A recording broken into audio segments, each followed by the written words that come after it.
예, 반가워요. 뭐 졸업식한 사람도 있고, 그죠? 아직도 뭐 학교에 있는 사람도 있을 것 같은데, 오늘 제 진도는 여러분들이 큰 2단은 원자의 세계를 다루고, 오늘은 큰 3단은 화학 결합을 통한 분자의 세계를 이제 다루고 하겠습니다. 일단 첫 번째 얘기가 화학 결합이라는 이름으로 소개되고 있네요. 같은 원자들도 또는 서로 다른 원자들도 서로 결합을 해야 하는데, 일단 제일 먼저 해야 될 것은 왜 결합합니까? 이 얘기가 필요할 것 같습니다. 큰 이단은 막바지 한번 소개가 살짝 됐습니다만은 왜 결합할까요? 서로 같은 원자들끼리 또는 경우에 따라서 다른 원자들끼리 왜 결합할까요? 그 원자 각각이 더 안정해지니까. 그치. 혼자 있는 것보다는 다른 일련의 화합들을 통해서 에너지가 낮아질 수 있다면, 얘 금속은 안정해질 수 있다면, 얘 급이 택하겠다는 거죠. 그래서 다른 거랑 결합 안 할래 하는 놈들이 몇 명까지 있었네요. 어떤 놈들이죠? 비활성. 그죠? 18조. 그럼 영주기체라고 불러주고 헬륨을 시작하는 비활성기체, 화학 계열들은 이제 다른 거랑 결합을 안 합니다. 물론 현대 과학에 와서는 이 변태적인 과학자들이 예를 들어서 라돈 이런 것들, 다른 거랑 제논 이런 것들 다른 거랑 결합 안 할래 하는 놈들에 대해서 억지로 화학 결합을 붙여본 적은 있습니다만은 일단 기본적으로 18조에서는 다른 거랑 결합 안 할래 하는 게 일단 그건 기본이라고 하겠습니다. 이제 쪽은 그쪽 얘기가 좀 잘 안 나오는데요. 진산 쪽은 18조 원소에 대해서 화학 결합을, 즉 제논 그런 데다가 이제 플로린 같은 거 붙여갖고 억지로 변태적인 그런 화합물을 만들어서 분자 모양이 어떻게 이렇게 됩니다. 물어보는 문제가 나오기도 합니다. 이제 쪽은 이양대입니다. 별거 없습니다. 어쨌든 해야 됩니다. 자, 그렇다면 화학 결합을 한번 따져보는데 우리가 원소를 크게 두 종류로 나눌 수 있을 것이야. 원소를 구분해 본다면 어떤 원소 어떻게 구분할 수 있을까요?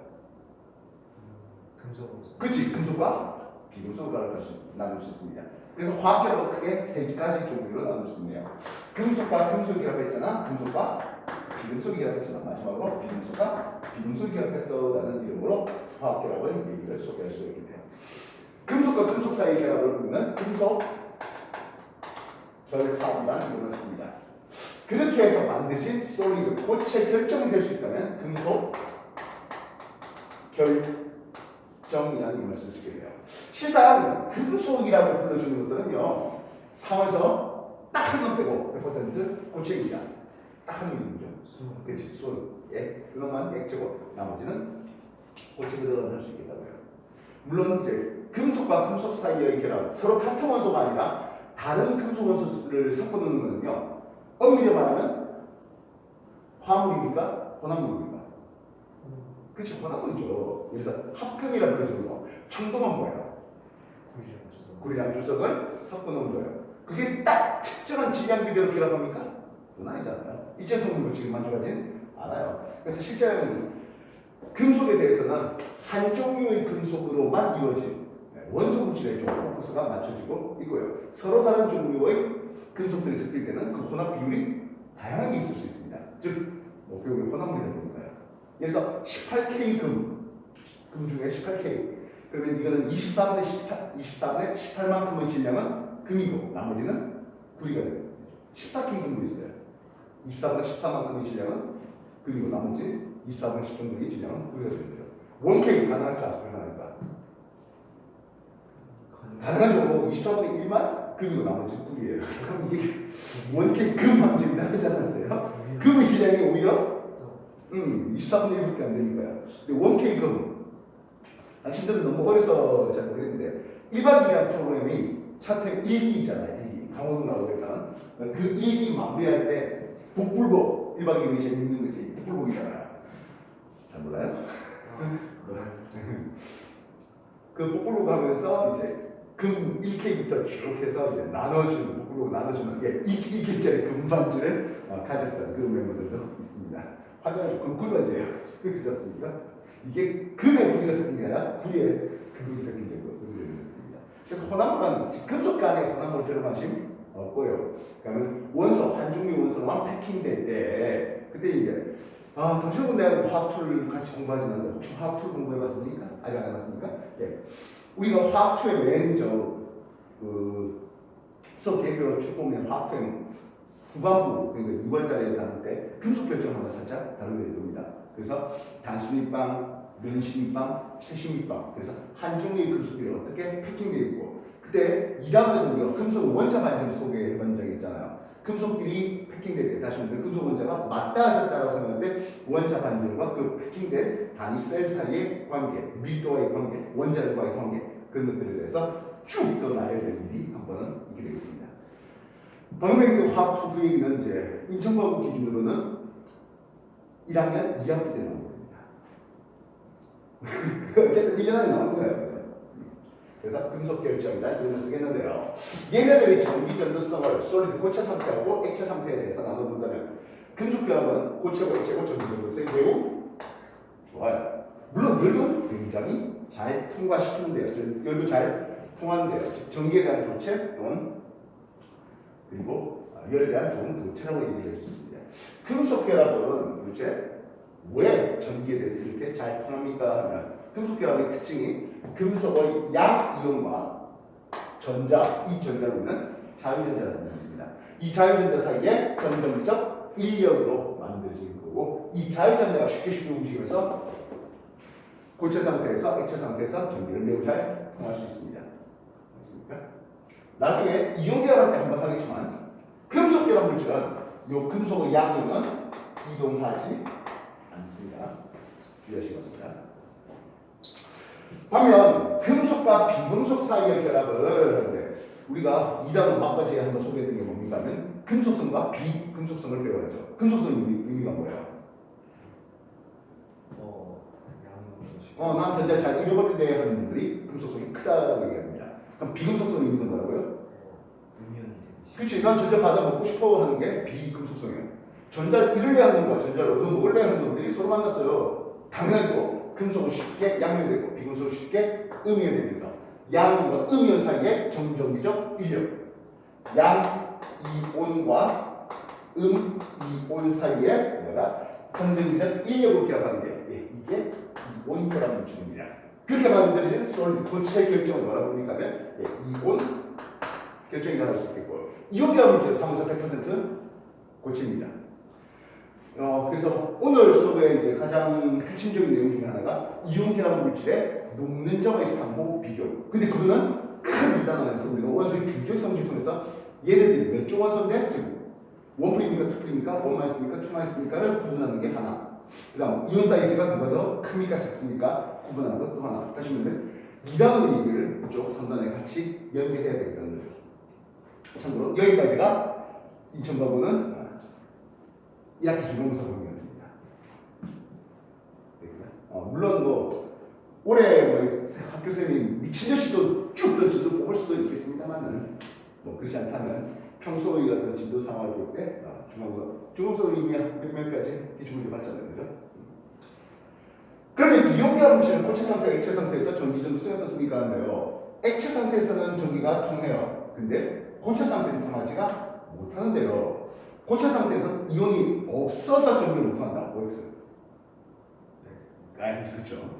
얘는 고체 상태 전기 못 통해요. 이거는 이온의 이동성이 없어서라고 해야 됩니다. 꽤 자주 나오는 오답 멘트예요. 이온이 없어서라고. 아니요.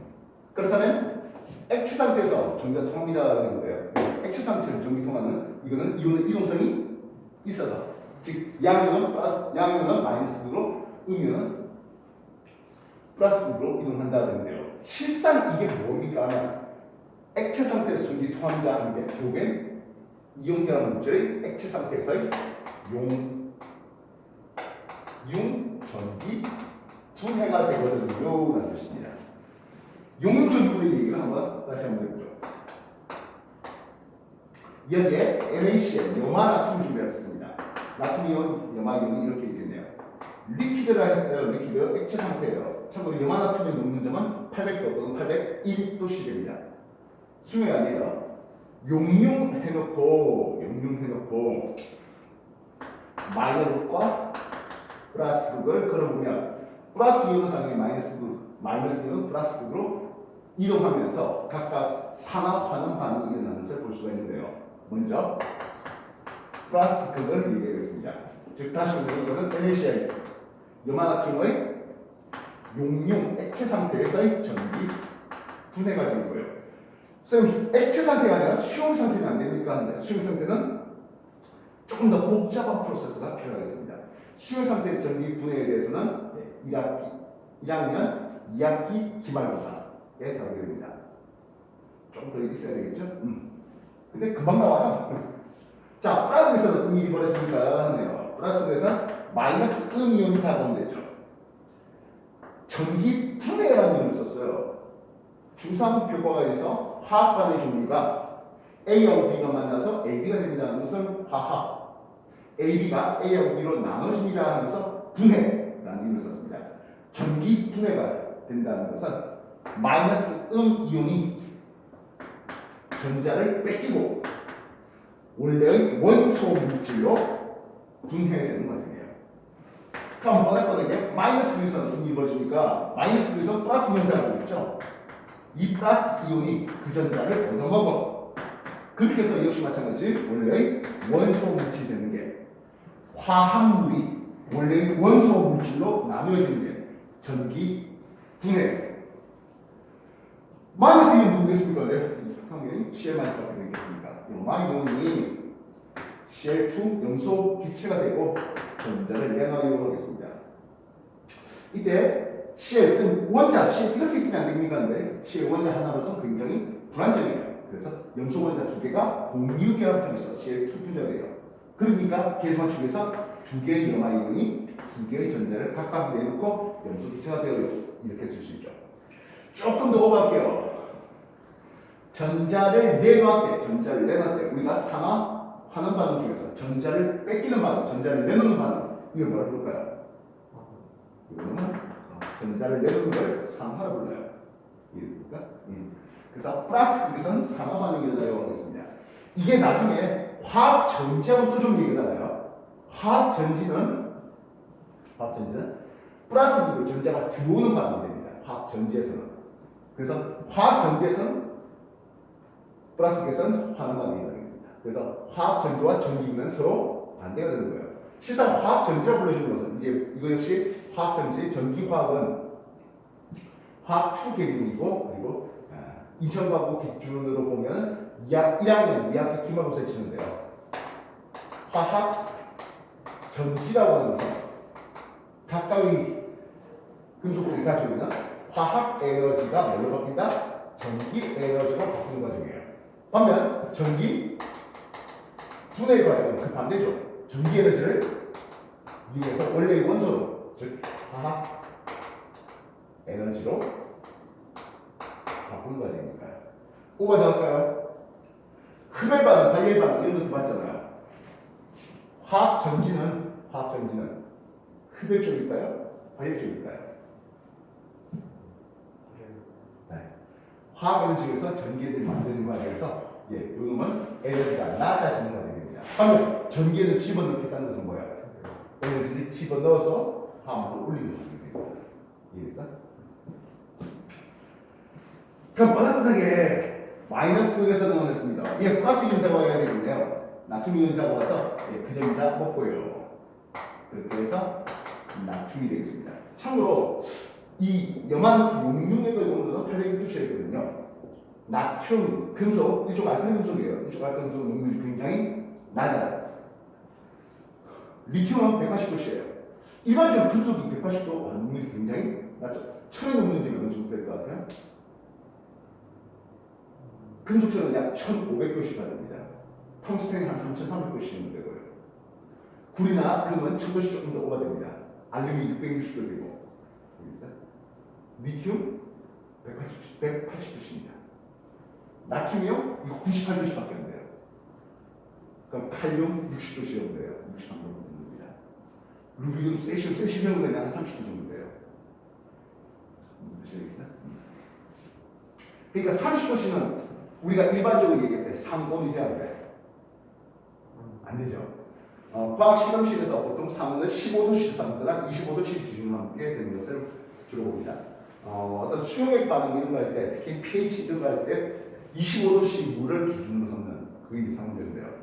과학이 지금 현재로서의 과학은 아무래도 유럽이 산업혁명 할 당시 그때의 기준이 좀 많이 되고 있죠. 그럼 그보다 더 앞선 문명 생각하면 물론 좀 훨씬 더 앞선하면 이집트 문명 생각해볼까요? 이집트 평균 기온은 25도씨보다 높지 않을까 싶습니다. 만약 이집트가 계속 문화의 중심으로 그렇게 해서 야 평균 기온은 이집트 기온을 평균으로 해서 예를 들어서 이집트 온도가 한 35도 정도 된다 합시다. 그러니까 안 될까? 그건 모르겠습니다. 만약 평균 기온 35도씨가 만약 기준되게 되었다면은 세션 농도지 얼마라고? 한 30도 돼요. 27도가 28도가 아마 그 정도 될 거예요. 그때면 그 동네 가면 이집트 그 동네 가면 리튬 맞죠? 세션이 녹아 있을 것입니다. 그렇다면 액체 상태의 금속은 수 말고도 하나 더 있게 그렇게 할 수 있겠죠. 그 어쨌든 자 그다음 플러스 이온이 전자를 얻어먹는다는데 전자를 얻어먹는다고요? 아까 전자가 있는 게 산화했어. 그렇지. 반응이요 하겠습니다. 됐습니까? 그래서 액체 상태, 용융 상태의 전기분해 이건 화학원적으로 해서 다루고요. 수용액의 전기분해는 엄밀히 말하면 화학 2에서 다뤄주고 있습니다. 전기화학하면서 뭐 얼마 안 있어서 막 나오게 되는 거예요. 이 파트예요. 그래서 자 이렇게 써놓고 나니까 손 쓰면 되겠습니까 하네요. 조금 아쉬운 부분이 있을 것 같아요. 어떤 부분이 아쉬울까? 어떤 부분이 아쉬울까? 여기는 전자가 두 개예요. 여기 전자가 하나예요. 이렇게 써서 틀린 건 아닌데 기왕이면 양적 관계, 화학 꽃은 뭐라고? 양적 관계예요. 내가 얼마를 투입해갖고 얼마가 나올지 그게 반응물로 기체가 되는 반응물로서 기체를 넣었는지 또는 에너지로서 전류를 얼마나 집어넣는지 나중에 화학2에서는 이 전기 분해 시 내가 얼마의 전하량을 투입했으면 생성물이, 금속이, 석출이 얼마나 되는지 그런 것들도 나오게 됩니다. 여기 전자 두 개, 내리는 전자 한 개예요. 기왕이면 양적 관계를 맞추기 위해서 전자 두 개 맞추기 위해서 나중에 이 페럿이라는 그런 전하량을 제시하게 됩니다. 페럿? 누구 이름을 따서 나올 것 같아? 물리에서 잘 생각해봐. 물리에서 나온 과학자 이름이에요.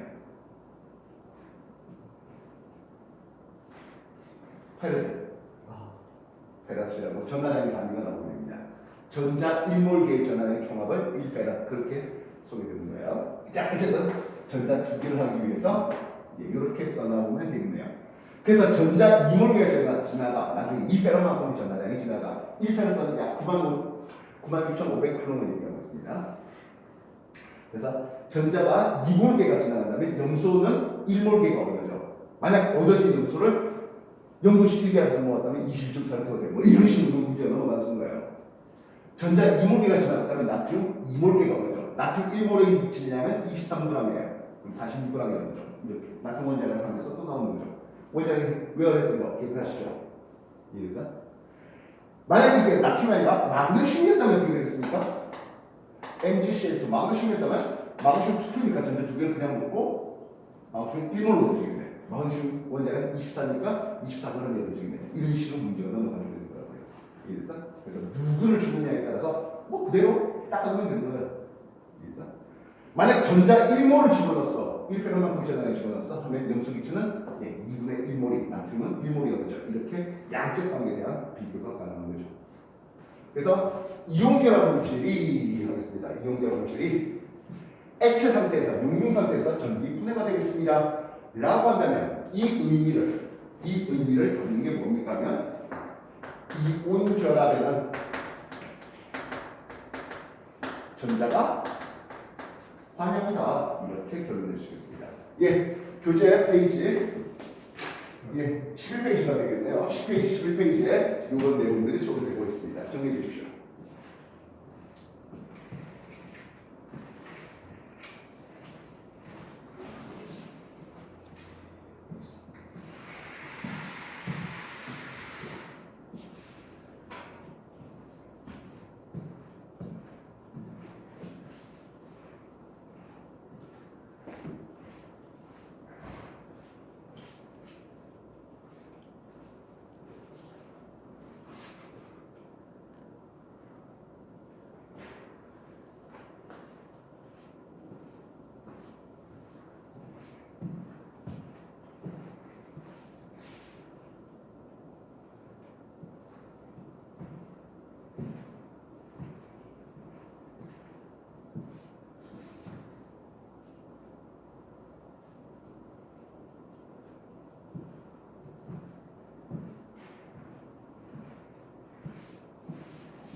정리는 끝났습니까? 좋습니다.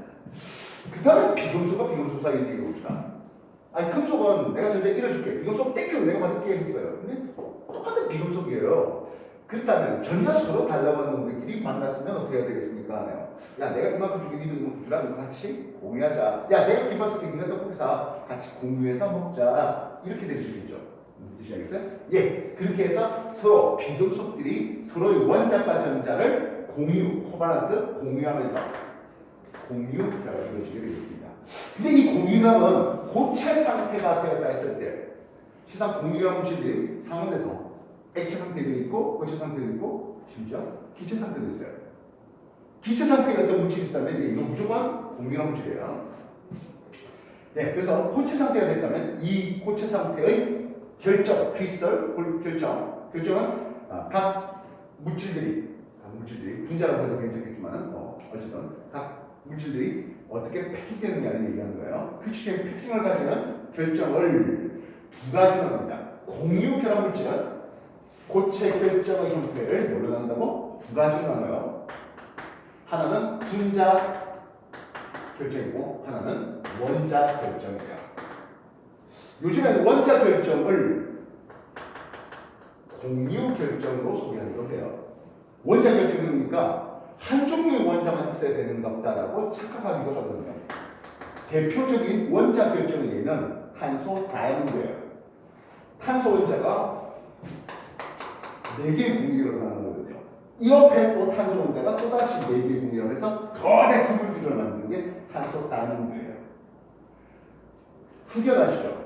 탄소 원자가 이제 육각층을 이루고 또 다른 층을 이루고 또 다른 층을 이루는 탄소 흑연 이런 것들이 대표적인 원자 결정, 공유 결정 얘기예요. 그러다 보니까 한 종류의 원자로만 구성돼야 됩니까? 라고 잘못 착각할 수가 있는데요. 그 외에 SiO2 이산화규소 있어요. 규소에 산소 있고 또다시 이쪽에 규소하면서 거대 결정이 나오는 이런 좀 되는 거예요. 이거 어디서 본 것 같아요? 어디서 봤을까요? 예, 지구과학에서 봤어요. 그래서 100% SiO2로만 구성되겠다고 한다면은 우리 수정, 펄츠, 크리스탈, 광물 이름은 석영이에요. 이해했어요? 그래서 원자 결정이라는 의미에서 보니까 한 종류 원자로만 구성돼야 됩니까라고 잘못 생각할 수 있어서 요즘에는 공유 결정이라는 이름으로 소개되기도 하겠습니다. 어쨌든 뭐 원자 결정이든 공유 결정이든 합니다. 이해했어요? 자, 그렇다면 과거 화학을 원할 때 분자의 정의가 있었어. 기억날까? 분자의 정의 뭐예요? 물질을 이루고 있는 물질 성질을 가지고 그렇지. 물질 성질 가진 가장 자랑하는 게. 근데 여기다 분자라는 얘기를 썼어요. 그 말은 금속 결합 물질, 이온 결합 물질, 그리고 공유 결합을 했으나 공유 결정 또는 원자 결정이라는 이런 놈들까지는 분자라는 말을 쓸 수가 없어요. 모레큘라 분자가 되기 위해서는 공유 결합이 일단 필수적이나 원자 결정은 빼고 분자 결정에 대해서만 분자라는 쓸 수 있습니다. 다시 말하면 원자 결정 거대 그물 구조만 내시다 보니까요. 얘네들은 멜팅 포인트 목면점이 굉장히 높은 특징을 가지고 있습니다. 다이아몬드 녹이려면 어느 정도가 필요할까요? 못해도 3,몇백 분 이상이 필요합니다. 집에 불이 났대요. 다이아몬드 반지가 녹을 것 같아요? 탈 것 같아요? 안 타요. 집에 불 나봐야 800도밖에 안 돼요. 그 정도는 다이아몬드를 못 태워요.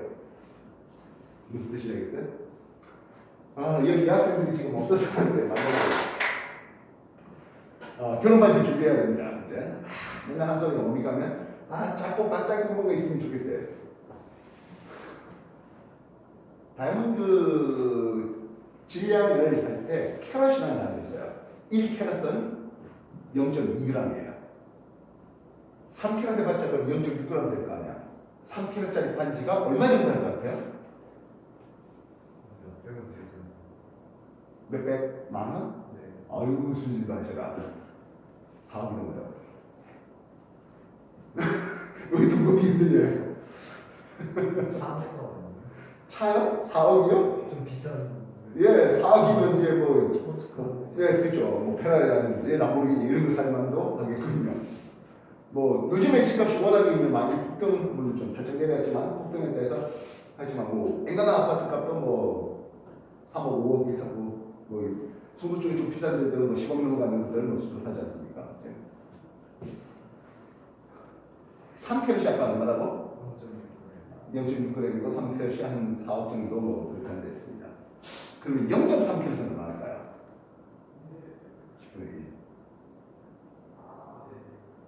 0.3캐럿은 작게는 한 30만 원에서 많게는 한 300만 원 정도 해요. 진짜 가격이 겁나죠. 이렇게 올라가는 타입이에요. 자, 뭐 다이아몬드 얘기를 왜 했습니까? 보통 결혼 반지로 다이아몬드 반지를 받기를 원합니다. 심지어 결혼 후에도 받기를 원하는 사람들이 예고 있네요. 네, 몇 번 사줬어요. 어쨌든 그렇게 다이아몬드 하면서 다이아가 뭐 영웅 불면의 상징이야 뭐 이렇게 하면서 할 때 옷이 너무 비싸니까요. 자, 혹시 그러진 않았어야 되는데 집에 불나면 다이아 그거는 탄소야. 탄소는 불에 타가지고 CO2 이산화탄소 날아가 버릴 수가 있어. 금반지 할게. 금반지는 혹시 집에 불나도 금 녹으니까 그 다시 원래 금으로 돌릴 수 있거든. 소리나죠? 이과 여학생은 뭐라 할까요? 야, 탄소 다이아몬드 이거 녹는 점이 3,100도 집에 불나봐야 800도밖에 안 돼. 절대로 다이아몬드 반지가 타지 않아. 다이아몬드 나왔습니다. 이과의 생산이면 함부로 그런 멘트 날리지 마세요. 800도라도 다이아몬드 타는 놈이지 못해요. 근데 나중에 화학2 공부하다 보면요. 화학2 공부하다 보면 반응 엔탈피 반결 이렇게 하면서 자주 나오게 탄소에다가 산소 반응시켜서 CO2 이산화탄소 만들어 이런 얘기가 나오게 됩니다. 보통 일반적인 얘기는 탄소 흑연을 태우는데요. 경우에 따라서 탄소 다이아몬드 태우는 과정도 나와요. 흑연보다 다이아몬드 에너지가 더 높아서 똑같은 일몰이면 다이아몬드가 좀 더 많은 열 에너지를 방출하는데 탄소 태우기 힘들다며 100% 산소가 있는 그러니까 산소 지금 공기 중에 20% 산소 있는 말고 100% 산소가 있는 데에다가 엄청나게 달군 토치로 엄청나게 달군 가스 토치하면 분재버너 정도 하면 약 1500도 가까이 온도가 올라갑니다. 그렇게 됐을 때 본인도 다시 말해 100% 산소를 넣었을 때 그때는 탈 수 있습니다. 물론 그것도 큰 다이아몬드는 다 못 타요. 아주 조그마한 다이아몬드 뭐 큐빅 해서 하는 거 있잖아요. 뭐 얘기가 무색습니다. 그래서 굉장히 높아요. 굉장히 높아요. SR2 이상일 수 있는 한 1400도 이상 온도가 올라가는 것을 볼 수 있습니다. 반면 분자는요. 원자 사이 결합을 끊는 이유는 없어요. 분자와 분자 사이 약한 분자 간의 인력을 끊어야 돼요. 그래서 이건 굉장히 낮은 특징을 가집니다. 전기전도도는 대체로 원자 결정이 됐든 분자 결정이 됐든 대체로 전기전도성은 없어요. 그래서 구분하는 건 농균적으로 구분을 해볼 수가 있거든 되겠습니다. 그렇다면 분자 결정의 대표적인 놈 하겠습니다. 예, 똑같은 놈들로 산소, 뭐 질소 이런 것들 들 수 있겠고요. 화물로서는 H2O 물이라든지 뭐 CO2 이런 것들 들 수가 있겠습니다. 이런 것들은 독립적으로 뗄 수 있는 놈들 되겠죠. 그렇다면 요즘 전에 이용제라고 이용전기분해 했잖아요. 그렇다면 H2O 물의 역시 마찬가지 전기 분해를 한번 시켜볼까 하겠습니다. 물을 놔뒀어요. 물이라는데 산소와 수소 사이에 공유결합이 일어나고 있는데요. 전기음소가 산소가 좀 더 커요. 그 말은 공유전도사는 산소가 좀 더 잘 땡기져나가는 것입니다. 앞에서 우리가 전기 운송하는 게 원래는 예전에는 2단으로 있다가 지금 3단으로 옮겨갔다 했는데 2단에 소개했던 이유는 이런 얘기를 하기 위해서입니다. 산소와 수소가 서로 비도수끼리 공유결합을 하는데 산소의 전기음소가 3.5, 수소가 2.1, 산소가 좀 더 잘 땡겼어요. 그러니까 수소를 축구 분적이 양자가 되고 있는 이런 상태예요. 그래서 물에다가 역시 마찬가지 전기를 꽂았네요. 마이너스과 플러스를 꽂아보도록 하겠습니다. 그럼 어떤 일이 벌어집니까? 하네요. 엄밀히 말하면 물에 순수한 물에 증류수에 전기 꽂으면 전기가 잘 안 통해요. 그래서 여기다가 플러스 약간의 전해질을 넣는데요. 전해질은 물에 녹아서 전기를 통하게 하는 물질을 전해질이라는 이름을 쓰게 됩니다. 근데 아무 전해질이나 통하는 얘기는 안 돼요. 예를 들어서 염화나트륨이 전해질입니까 하면 이게 전해질이에요. 근데 염화나트륨 넣으면 물의 전기분해가 안 일어나요. 그럼 물의 전기분해가 일어나게 하는 전해질은 어떤 것들이 있습니까? 대표적으로 Na2SO4, 황산나트륨이라든지 황산이라든지 수소나트륨 이런 것들이 있게 되겠습니다. 보통 이제 화학원에서는 뭐 약간의 소량의 황산나트륨을 집어넣고 뭐 이런 식으로 얘기가 되는데요. 뭐 꼭 황산나트륨이 아니라도 가능한 전해질이 나오됩니다.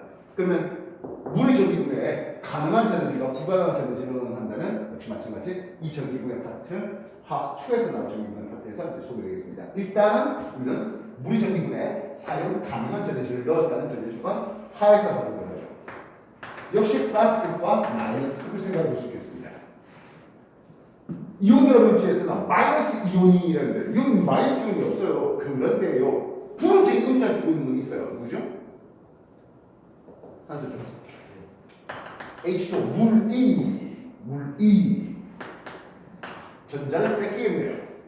그렇다면 물이 했다는 것은 물의 부러진 음자를 두고 있는 산소가 전자를 뺏겨서 원래의 원소 물질이 만들어집니다. 원래의 원소 물질 O2가 만들어지겠습니다. 뜻이에요. 그럼 마이너스 부분을 했습니다. 역시 마찬가지 H2 물이 여기도 전자를 얻었다 했잖아요. 됐어요? 그렇다면 전자를 얻는 것은 플러스 이온이 했는데 플러스 파트는 물의 수소가 전자를 얻어서 이렇게 해서 역시 마찬가지 원소 물질 수소가 나오는 것을 볼 수가 있거든 하겠습니다. 즉 마이너스에서 피오는 기체는 누구라고? 수소 기체가. 플러스에서 피오는 기체는 산소가 피오는 것을 볼 수가 있습니다. 하겠네요. 그래서 써봅시다. 물의 산소가 있죠. H2 물이 전자를 뺏기고 원소 물질로 산소가 나와야 되는데 산소 한 개밖에 없어. 왜? 두 개의 물이 산소 뽑아내고 나면 4개의 전자 빼고 4개의 수소 이온이 나오는 이런 그림이 쓰겠습니다. 그래서 똑같습니다. 마이너스 극에서 했습니다. H2 물이 전자를 먹고 원소 물질 수소가 나와야 돼요. 자, 그렇다면 수소가 나오려고 하면 나오는 건 누굽니까? 산소의 2-잖아요. 수용에서 산소의 2-는 굉장히 불안정해요. 이렇게 있지는 못해요. 즉, 뭐 예를 들어서 산화나트륨이라든지 산화마그네슘에서 산소 2-가 혼자 독단적으로 있겠지만 산소 2-가 물속에서 독단적으로 있지는 못해요. 이건 나중에 그 전자친화도 배웠잖아요. 전자친화는 전자 한 개를 모으는데 필요한 에너지를 한 개 먹으면서 방출하는 에너지를 나타냈습니다. 그치? 이온에서는 한 개 띄고 두 개 띄고 세 개 띄고 하는 순차 배웠잖아요. 그 다음에 산소가 전자 한 개 얻어 먹을 때 방출하는 에너지가 있었어요. 그게 전자 친화도예요. 근데 한 개 먹는 거 말고 두 개 먹을 때는 하는데 두 개 먹을 때는 올라가요. 불안정하다는 뜻이에요. 그래서 물에서는 OH- 이렇게 얘기하겠습니다. OH-. 선생님 그럼 H가 몇 개야? 너무 많은데? 네. 두 개의 물이 두 개의 전자를 얻어먹어서 수소 2개 빼고 나면 OH-가 2개 생깁니다. 이렇게 쓸 수가 있다는 거예요. 이해됐어? 식을 내가 그냥 한 방에 빡 써버리는 게 아니고 식 쓰면서 말을 하면서 식을 써요. 외워서 쓰는 것보다 물론 외워서 쓰면 참 좋겠습니다만은 외워서 쓰는 것도 중요하지만 말을 만들 줄 알아야 되는 거예요. 각각의 플러스에서 마이너스에서 일어나는 현상에 대해서 말을 만들면서 누가 만들지겠냐? 그렇다면 전자 개수 센다든지 원자 개수 센 건 부차적인 문제입니다. 손톱이 될까요? 손톱이 될까요? 네. 다 썼어. 손톱이 될까요? 이제 저 위에는 전자가 4개. 그렇지. 맞아요. 여기도 또 전자의 개수를 맞춰주는 얘기 했잖아. 여기 4개 전자, 여기 전자가 2개만이래. 그래서 다 썼다고 볼 수가 없어요. 4개의 전자를 만들기 위해서 4개의 물이, 그럼 2개의 전자가 아니라 4개의 전자가 되고, 그 다음에 수소가 2개 피오르고, 수산연이 4개 만드시면. 오케이? 지시약을 본 적이 있을 건데요. 지시약. 페노키타민이라는 지시약을 넣었어요. 페노프탈레이는 염기성 용액에서 붉은색이 되는 그런 지시학이에요. 플러스 극주면 마이너스 극주면 어느 쪽에 붉은스름해질까요?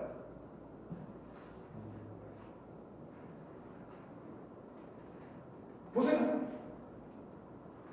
마이너스 극주면에 OH 마이너스 있어. 아, 마이너스 극주면에서 OH 마이너스 때문에 여기가 붉은스름하게 돼요. 오, 여기가 그럼 OH 마이너스가 맞고 이쪽에 H 플러스 만났잖아요. 전기 끊으면 어떻게 됩니까? 이 둘이 만나버리죠. 다시 문제예요. 알겠어? 그래서 4개 수소인과 4개 수산인은 전기분해 끝나는 동시에 바로 중화반응이 됩니다. 어쨌든 전기분해하는 과정에서 수소가 나올 때 이때 2개의 수소가 나오고 있네요. 나오는 기체 부피는 2배 더 많아요. 이해됐어요? 마이너스 중에서 페노프탈레인에 의한 지시학에서 변색을 볼 수가 있겠어요. 그렇습니다. 이해됐어요? 만약 BTB였다면 이쪽에서는 수소이온 때문에 이쪽이 노릇끼리하게 이쪽은 푸르스름하게 그렇게 될 것이겠습니다. 이해됐어요? 마지막 한 얘기가 나오네요. 이게 적시가 지금 전기분해가 됐잖아. 전기분해. 이온결합에서 전기분해가 됐다고 할 때 이온결합에는 뭐가 관여했다?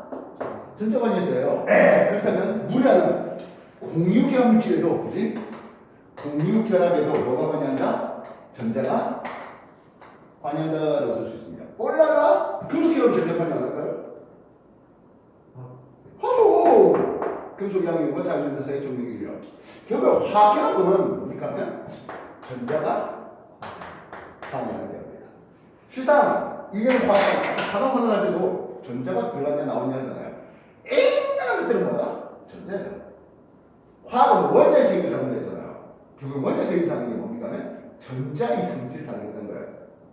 전자 에너지를 어떻게 될 것인지를 다루겠다는 얘기고, 전자가 결합하면서 전자가 서로 이온 결합, 분결합하면서 에너지가 얼마나 낮아질지. 그리고 그렇게 만드는 분자인지 이거는 다음 주에 할 거예요. 그렇게 만드는 분자인데 이 분자의 전자쌍들, 공유결합하는 게 관여하는 전자쌍들이 뭐가 친구할까요? 전자쌍들이 서로 반발하겠죠. 그래서 전자쌍 반발을 이용해서 분자들이 공간범위에 최대한 전자쌍을 펼쳐놓는, 그래서 분자 모양이 어떻게 될래? 경우에 따라서 결합각이 누가 더 클래? 이런 거 묻는 거라고요. 오케이? 정리해 주십시오.